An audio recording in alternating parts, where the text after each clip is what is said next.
now in New Jersey. Powered by TAPinto. Brought to you by Lakeland Bank. Thanks for joining us on this Friday, January 14th. I'm Kristina Behr. As New Jersey continues to fight COVID-19, TAPinto Hillsborough reports 17-year-old high school student Justin Daniel Clark has died from COVID-19 and pneumonia complications. According to the Hillsborough School's online COVID dashboard, 989 COVID-19 cases have been reported in the Hillsborough School District since December 24th, which includes 9 schools. 78 of those cases were reported during the winter recess. Paterson announcing Thursday that the city has reached a 100% vaccination rate in people ages 18 and older. According to TAPinto Paterson, city officials credit early vaccinations, accessibility, and utilizing community leaders as strategies to reach this milestone. Paterson's mayor says there is still more work to be done, though, to get those who are currently unvaccinated the shot. In Somerset County, Franklin Township schools plan to return to in-person learning on Tuesday, January 18th. TAPinto Franklin Somerset publisher Malik Lyons talked to the superintendent, Dr. John Ravalli, about the decision. As we said last week, we fully intend on returning to in-person learning on January 18th, which we are hopeful by then the holiday surge, which is what we seem to be experiencing, will be on the decline.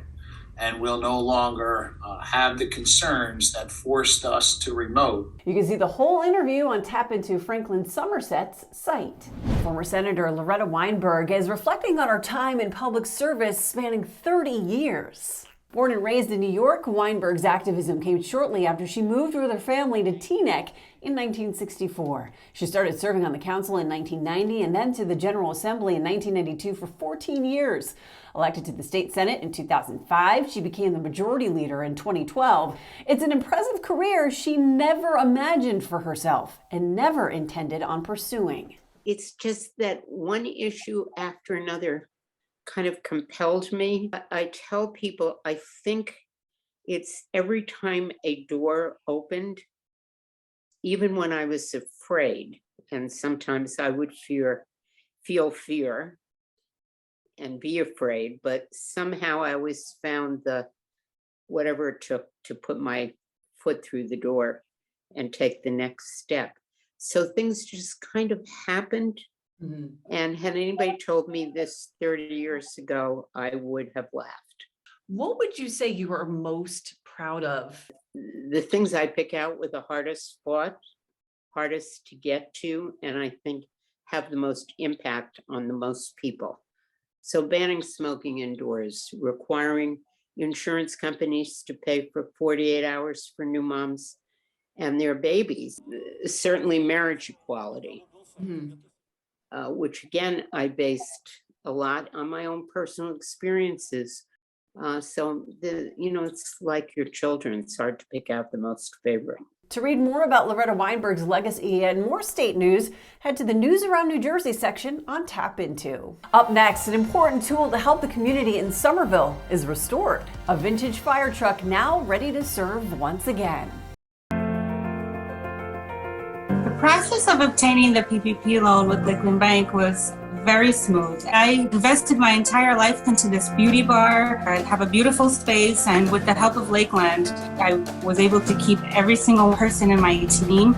So to be able to tell them your job is back, we're here, we're open, and our business is booming is just great for everyone all around. Welcome back. It's taken months to get rid of the damage that Hurricane Ida caused. But now a fire truck in Somerville is about ready to go again. It's been part of the community for 80 years, as TAPinto Somerville reports. Back in September, it was trapped inside of the firehouse, and when the water receded, the truck was covered with oil, grease, and grime. Firefighters have spent months restoring it. The truck has been retired from active duty for several years and is typically seen around town in parades and community events. The top-ranked high school basketball team in the nation, Camden High School, has seen its 44-game winning streak snapped. TAPinto Camden was there for Thursday night's game against Monteverde Academy of Florida at Cure Insurance Arena in Trenton.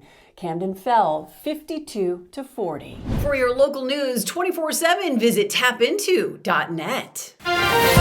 Thanks for joining us. This has been Now in New Jersey, powered by TAPinto, sponsored by Lakeland Bank.